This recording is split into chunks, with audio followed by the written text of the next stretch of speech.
Aujourd'hui, je voulais vous parler de la lettre 24 dans les lettres persanes de Montesquieu. Donc, cette lettre permet, par le regard éloigné, de critiquer la société européenne. D'abord, c'est une lettre ludique qui promeut la philosophie des Lumières. Elle appartient au genre épistolaire. Dès le début de la lettre, le narrateur place son lecteur dans un cadre spatio-temporel éloigné. Il emploie le présent de narration pour raconter son aventure. Nous sommes à Paris depuis un mois et nous avons toujours été dans un mouvement continuel. Donc nous sommes bien ici dans la problématique du regard éloigné, qui permet à Montesquieu de se protéger de la censure.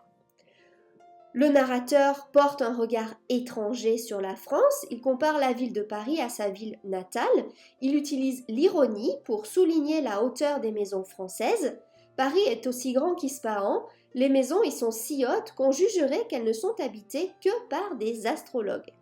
Les hyperboles sont omniprésentes afin de donner l'impression d'un pays désorganisé et pas suffisamment civilisé.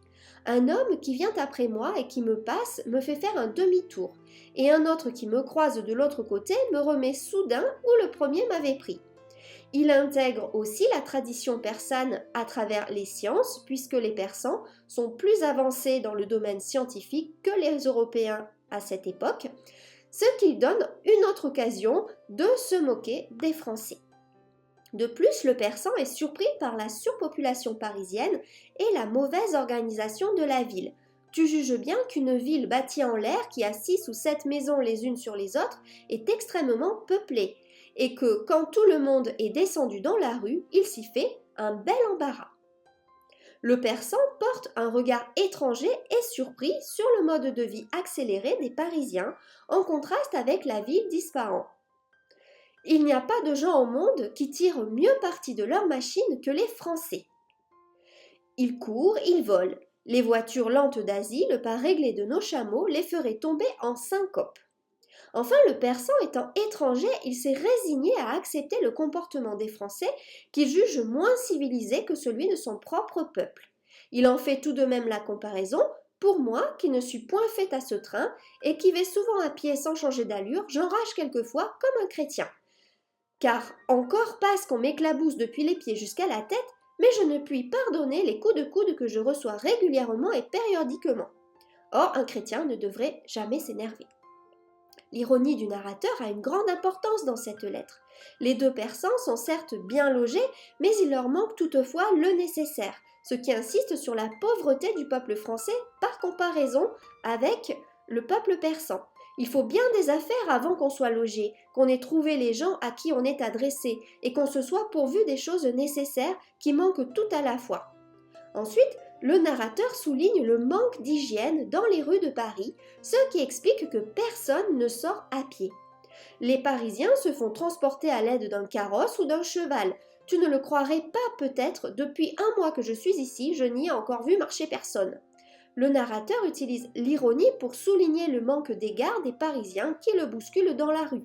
Pour moi qui ne suis point faite à ce train et qui vais souvent à pied sans changer d'allure, car encore passe qu'on m'éclabousse depuis les pieds jusqu'à la tête, mais je ne puis pardonner les coups de coude que je reçois régulièrement et périodiquement. Enfin, le narrateur a souvent vu les Français s'énerver alors qu'ils se targuent d'être chrétiens. Il fait un amalgame et en a déduit que les chrétiens s'énervent facilement, tandis que normalement ce devrait être le contraire, ils devraient être paisibles. Par conséquent, les Parisiens véhiculent une image contraire aux idées de paix qu'ils revendiquent. Donc c'est une critique de la société du XVIIe siècle, d'abord une critique du peuple.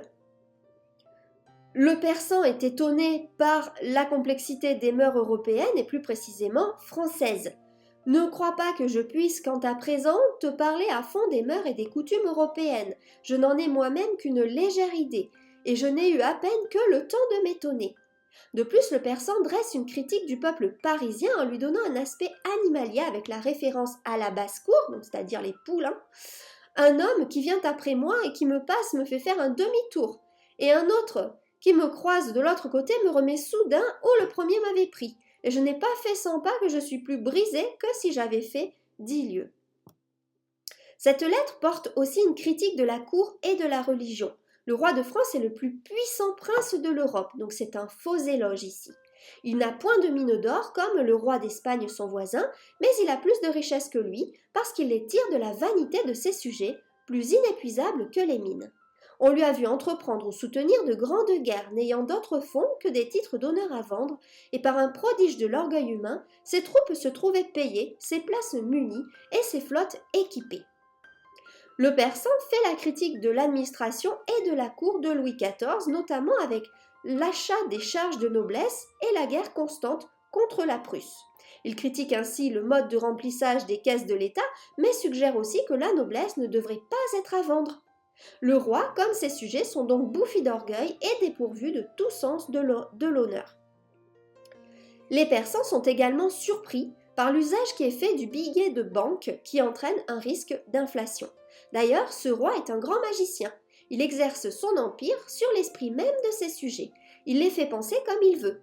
S'il n'a qu'1 million d'écus dans son trésor et qu'il en ait besoin de 2, il n'a qu'à leur persuader qu'un écu en vaut 2 et il le croit. Puis le narrateur dresse la critique de la monarchie de droit divin et des croyances du peuple au sujet de la guérison des écrouelles par l'imposition des mains. Il va même jusqu'à leur faire croire qu'il les guérit de toutes sortes de maux en les touchant, tant est grande la force et la puissance qu'il a sur les esprits. Pour finir, le narrateur dit que le pape est un charlatan qui croit lui-même à ses mensonges, ce qui souligne son grand pouvoir et d'après lui sa grande stupidité. Donc on a ici une critique extrêmement féroce de la religion chrétienne et en particulier la religion catholique qui est tournée en ridicule avec force. Ici, le narrateur nie l'Eucharistie, c'est le moment de la messe où les chrétiens reçoivent le corps du Christ. Et il nie aussi la transsubstantiation, c'est-à-dire le fait que pendant la messe, l'hostie devient le corps et le sang du Christ. Ce que je dis de ce prince ne doit pas t'étonner, il y a un autre magicien plus fort que lui, qui n'est pas moins maître de son esprit qu'il est lui-même de celui des autres. Ce magicien s'appelle le pape. Tantôt il lui fait croire que 3 ne sont qu'un, donc ça c'est le mystère de la Trinité, que le pain qu'on mange n'est pas du pain, donc ça c'est la transsubstantiation, ou que le vin qu'on boit n'est pas du vin, donc pareil, la transsubstantiation, et 1000 autres choses de cette espèce. Donc il dit que la religion catholique c'est n'importe quoi et que les Français donc sont comme des enfants qui croient tout ce qu'on leur raconte. Donc ici, une critique extrêmement violente, non seulement de la monarchie de droit divin, mais surtout de la religion chrétienne.